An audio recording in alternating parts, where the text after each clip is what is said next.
आज आपण महाराष्ट्रातील एका महत्त्वाच्या मतदारसंघाचा किनवटचा जनादेश समजून घेणार आहोत. इथलं राजकारण, इथले मतदार आणि त्यांच्या काय अपेक्षा आहेत याची चिकित्सा करूया.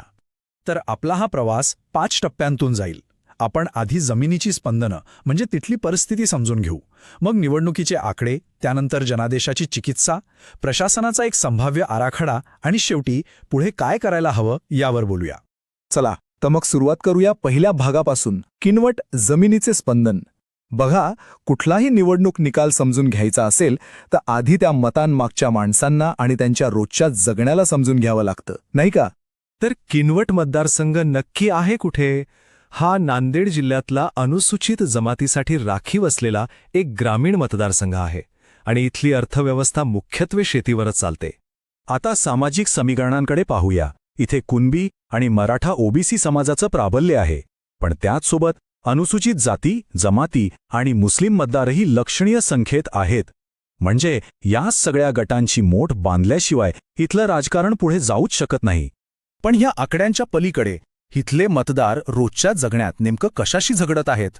तर मुख्य समस्या आहेत पक्के रस्ते नाहीत, वीज कधी येते जाते पत्ता नाही, प्यायला आणि शेतीला पाणी नाही, आणि आरोग्य सुविधांची तर प्रचंड वाणवा आहे. म्हणजे या सगळ्या मूलभूत गरजा आहेत ज्या पूर्ण होत नाहीत. आणि यामुळेच लोकांमध्ये एक प्रकारची उपजीविकेची असुरक्षितता, एक अस्वस्थता निर्माण होते. आणि ह्या परिस्थितीचं गांभीर्य बघा. एका रुग्णाचा दवाखान्यात पोचण्याआधीच रस्त्यात मृत्यू झाला. हे एक वाक्य म्हणजे केवळ एक बातमी नाहीये, हे व्यवस्थेच्या अपयशाचं एक जिवंत उदाहरण आहे. जेव्हा आपण पायाभूत सुविधांची कमतरता म्हणतो तेव्हा त्याचा अर्थ लोकांच्या जीवावर बेतू शकतो. आता वळूया दुसऱ्या भागाकडे, निवडणूक दर्शक फलक. लोकांच्या व्यथा आपण पाहिल्या. आता त्या मतांमध्ये कशा बदलतात हे आकडेवारीतून समजून घेऊया, कारण शेवटी आकडेच बोलतात. ही आकडेवारी बघा. 2019 आणि 2024 या दोन्ही निवडणुकांमधील काही महत्त्वाचे आकडे आपल्या समोर आहेत. एकूण मतदार वाढले आहेत.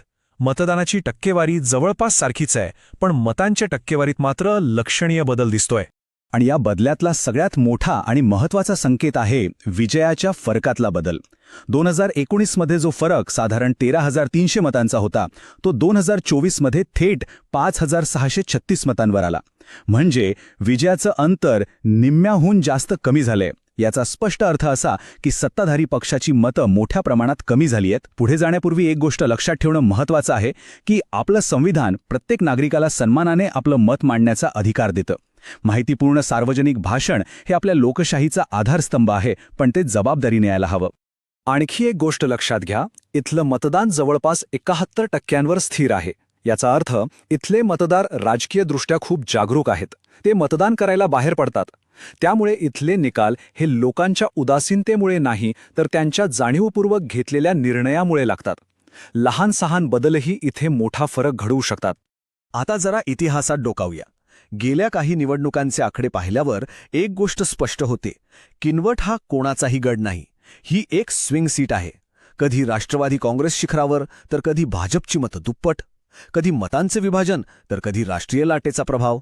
म्हणजे इथे राष्ट्रीय मुद्द्यांसोबतच स्थानिक गणितही तेवढीच महत्त्वाची ठरतात. तर आकडे काय सांगतात हे आपण पाहिलं. आता तिसऱ्या भागात आपण या काय वरून काकडे जाऊया. म्हणजे या निकालांमागे कोणत्या प्रणालीगत शक्ती, कोणती कारणं काम करत होती याचा शोध घेऊया. या लढाईत दोन्ही बाजूंची बलस्थानं आणि कमकुवतपणा पाहणं महत्त्वाचं आहे. महाविकास आघाडीची सगळ्यात मोठी ताकद आहे ती म्हणजे त्यांची एकी, जी भाजप विरोधी मतं एकत्र आणू शकते. आणि त्यांची संधी आहे लोकांच्या मनातील रस्ते, पाणी यांसारख्या समस्यांना वाचा फोडण्यात. दुसरीकडे भाजपची स्थानिक पक्ष यंत्रणा खूप मजबूत आहे, पण त्यांच्यासाठी सर्वात मोठा धोका आहे तो म्हणजे लोकांचा रोष आणि अपुऱ्या कामांचा जाब. आणि इथे खूप महत्त्वाचा मुद्दा येतो, उमेदवाराची स्थानिक ओळख. म्हणजे मतदार उमेदवाराला आपला माणूस मानतो की बाहेरचा, जो त्यांच्या गावातला आहे, त्यांच्या भाषेत बोलतो, त्यांच्या सुखदुःखात नेहमी सोबत असतो, त्याला मतदार आपला मानतात. महाविकास आघाडीच्या संभाव्य उमेदवाराला बाहेरचा मानलं जातंय आणि ही विश्वासाची दरी त्यांना सांधावी लागेल. हा एक भावनिक मुद्दा आहे, पण निवडणुकीतून निर्णायक ठरू शकतो. ठीक आहे, तर आपण समस्या पाहिल्या, आकडे पाहिले, कारणंही शोधली. आता चौथ्या भागात या सगळ्या विश्लेषणातून पुढे काय मार्ग काढता येईल यावर बोलूया. म्हणजे एक धोरणात्मक आराखडा कसा असू शकतो. आता प्रश्न हा आहे की जिथे लोकांच्या मनात इतक्या खोलवर रुजलेल्या तक्रारी आहेत तिथे एक यशस्वी राजकीय मोहीम कशी उभी करायची, एक विजयी आघाडी कशी बांधायची? याचं उत्तर चतुर्मुख सिद्धांतामध्ये दडलेलं आहे. याचे 4 चेहरे म्हणजे 4 महत्वाचे स्तंभ आहेत. 1. निवडणूक स्तरावर प्रत्येक समाजासाठी म्हणजे शेतकरी, आदिवासी यांच्यासाठी वेगळा आणि अचूक संदेश पोहोचवणं. 2. संघटनात्मक स्तरावर बूथपर्यंतच्या कार्यकर्त्यांना एकत्र आणून त्यांना प्रशिक्षण देणं. 3. कथानक म्हणजे नॅरेटिव्ह असं तयार करणं की ही निवडणूक स्थानिक गरजाविरुद्ध सरकारचं दुर्लक्ष अशी दिसेल. आणि 4. संसाधने म्हणजे नेते, कार्यकर्ते आणि मीडियाचा प्रभावी वापर करणं. हे 4ही स्तंभ एकत्र आले तरच मोहीम यशस्वी होते. थोडक्यात सांगायचं तर गणित अगदी सोपं आहे. जर महाविकास आघाडीने एकजूट दाखवली आणि स्थानिक विकासाच्या मुद्द्यांवर लक्ष केंद्रित केलं तर सध्याचा जो मतांचा फरक आहे तो सहज भरून काढता येतो.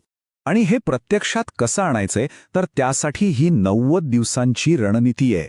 निवडणुकीच्या 90 दिवस आधी लोकांचे ऐकण्याचे दौरे सुरू करा. 60 दिवस आधी उमेदवार स्वतः प्रमुख गावांमध्ये जाऊन त्यांना वैयक्तिक आश्वासन देईल. 45 दिवस आधी मोठ्या नेत्यांच्या सभा घेऊन वातावरण निर्मिती करा. 30 दिवस आधी एक किनवट जाहीरनामा प्रसिद्ध करा ज्यात फक्त 5 प्रमुख स्थानिक मागण्या असतील. आणि मतदानाच्या दिवशी प्रत्येक मतदाराला घराबाहेर काढण्याची पक्की योजना हवी.